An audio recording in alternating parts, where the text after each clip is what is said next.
You're watching Bridge to Faith. And I'm your host, Yusuf Estes. Today, we're here in the jungles, the jungles of India.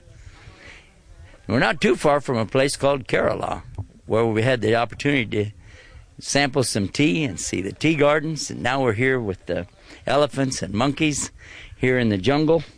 And in the background, as always, on Bridge to Faith, we've found another bridge. When we talk about Bridge to Faith, we're talking about the opportunity for us to talk, share, and explain, discuss, give everybody opportunity to talk about what their faith is, why they have it, and what it means to them. In today's program, we're going to take a break in the middle of it and give you a chance to learn something about the Arabic language using the English language to give you some insight to what we might know about Arabic. And then we'll be back with a particular story of someone telling us about their Bridge to Faith. All that's coming up right here on Bridge to Faith. With me is my friend Matthew Berkey, and I'm going to ask him directly to the point. Now you've been talking to us about the subject of being a philosopher, an atheist, Sure. coming from a background where scientifically there's no God. Now all of a sudden, after the death of your father, you're really experiencing something here. You're wanting to find out there, what is the ultimate real truth of good and bad? And is there really a God? And listen to the Christian and their message. Mm-hmm. You've met somebody named Khalid. He's telling you his message seems pretty direct, feeds the brain, feeds the heart, same time. Am I up to speed? Pretty much, yeah. Okay, and then what happened? Well, basically the things that finally convinced me that Islam was the one true way to serve God and God's chosen religion for all of us was that I came to find that there was no separation in terms of secular and religious life. That it wasn't a thing where I'd go worship and then after I leave the mosque, I do whatever I want. But rather, Islam was a way of life that covered every aspect of life. It was a complete way of serving God from the morning to the night and everything in between. And another thing that really convinced me was the fact that the Quran, I could learn to read the Quran in the original language. So I didn't have 4 or 5 different translations. I could read the original Quran. It was unchanged to the letter. So you started to learn Arabic? So I started to learn to read Arabic. So I could read the final revelation in its original form. Now, have you learned Arabic enough to read the Quran? Yes, as a matter of fact. Yeah. Well, we have a program on here that's called Learn Arabic in English, so that's great. Yeah, I'd like to encourage people to do that. Is it hard to learn Arabic? It's not hard. It's not hard. Well, let me ask you this question while we're on the subject of Arabic. Have you read the Quran in Arabic just like they used to read? I think so, yes. Yeah. You said think, why? Well, I have. I mean, to the best that I can approximate my teachers. But I mean, there's no doubt that you're reading today what they read then. Oh, I thought you meant like the style of voice. Yeah, absolutely. I mean, the Quran, as I came to find out, the Quran in letter and, in fact, in mode of recitation is preserved. The way it's read is preserved all the way back to the time of the Prophet Muhammad, okay, peace be upon him, and his companions. So and that was another thing that really clicked with me. Is I saw with modern day religions, they were always changing their laws. If social norms said that something was acceptable nowadays, say for example homosexuality, then they would change their laws to say, okay, well we can have homosexual priests or homosexual whatever. Not picking on that particular issue, I'm just saying as an example. Whereas what I found out about Islam is that the laws were preserved and that there were people following the religion the same way the earliest generations of Muslims were following it 1400 plus years ago.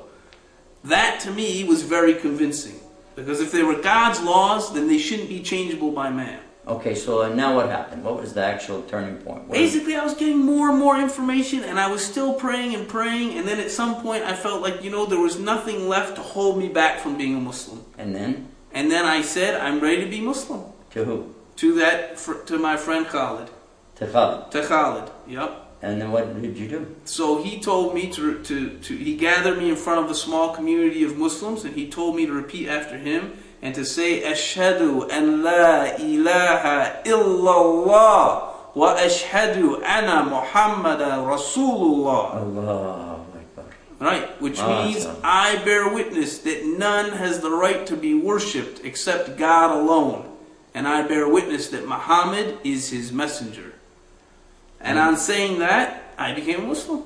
That's it. You're right. That's it. That's what it takes to enter into Islam. Yep. We have so many questions we want to ask you. And I know our viewers are out there thinking, yeah, but wait a minute. Or hold on a second. You mean... So what I'd like to do, if you agree to this, viewers, let us know what you think. Send us some emails about it. Maybe we'll have another program with Matthew. We can go more in depth and talk about some of the details, what it was before, how he came in Islam, and now what he's living here in the Kingdom of Saudi Arabia. Yep. Yeah. I'm sure that, would you like to do that? Sounds good to me. It sounds good to me too. So watch for that episode also coming up, I think, on Bridge to Faith. And it's been great to be with all of you today, and I would like to close with this. If you're really talking about faith and you're not really sure about the faith you're in or don't have a faith, just pray to God above and ask Him to guide you. If there is a God, who else could guide you better? You don't have to move your lips. You don't have to go anywhere or do anything. You're already where you need to be. Just say, God, guide me. If you're sincere, I think you're going to be guided. And may He guide you to the truth and keep you steadfast always. Till next time. For Bridge to Faith, this is Yusuf Estes reminding you to visit our website, Bridge to Faith, and you'll have some more stuff about us there and others and their Bridge to Faith. Assalamu alaikum wa rahmatullah. Peace. There's some more that goes along with the letter Ya in Arabic. Watch this. I'm going to erase that and show you what happens when the letter Ya wants to go to work and have some fun. We're going to start it again with the letter Ba, Boo, or B, or Ba. Well, we found out if we did the circle like this and brought a tail down that it was a wow, and it said Boo. But what would happen if instead we had a Ya and it came down like that? Well, that's when we'd have a kesra, and it would be a B, pronounced B, B-E, B. What would happen if we put this ba and then put an aleph? You remember the aleph has that one little leaf all by itself up there? Just kidding. But look, that becomes ba, ba, because the aleph gives an A sound to the letter before it. And now we learned what happens when this doesn't make a sound, but he adds sound to the one before it. Remember, I told you that when Hamza was working with this guy, he can be an A or an I, or he can have a fatha and be A, or he can be an E, or he can be a U. There are many things that this aleph can do, but one of the things he does is add value to the letter before. So if I want to say ba real long, I can make this ba like this, an aleph, and another aleph, and say ba, ba. I guess you could keep making alephs like that and say ba.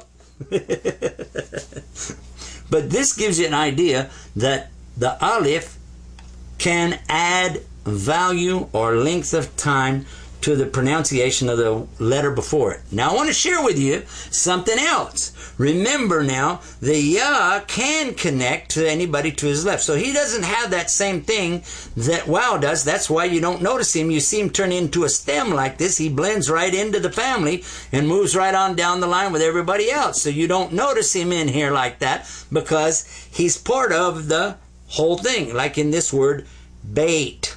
And by the way it works is every other letter gets a sound. Not always, but in this case, this one gets ba.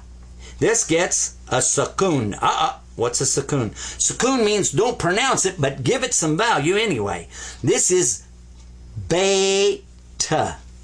Bait, house. Bait, house. Now, so that you'll understand, what's happened here is the Ya added something back to the Ba. So the Aleph can add something. The Ya can add something, and the wow can add something. This is ba, this is be, and this is boo. Ba, be, boo. And all we did was put another little wow up there, and we called it dumma.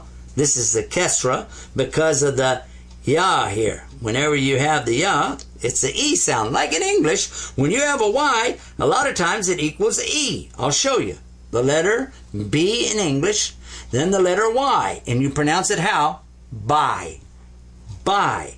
And the same thing that you would do it if you went like this in Arabic. By. Ba, ya. By. Make sense? I hope so. Now, we'll take a break, give you time to work on that, and we'll be back. What is this? I see. Why, it's an elephant.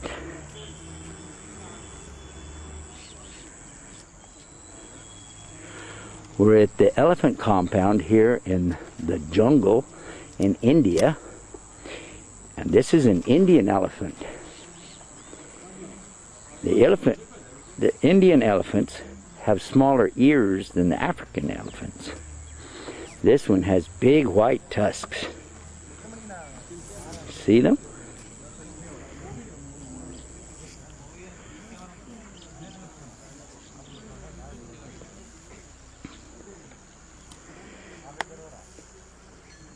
The trunk or nose of the elephant is prehensile, and that means that he can pick up things with it. Watch him pick up things with his nose. And he can put them in his mouth. He has many big teeth inside of his mouth.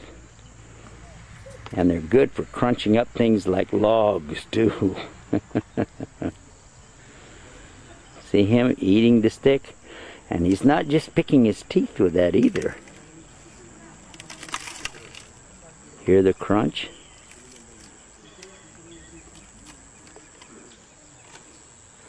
Yeah, this is miswak for the elephant.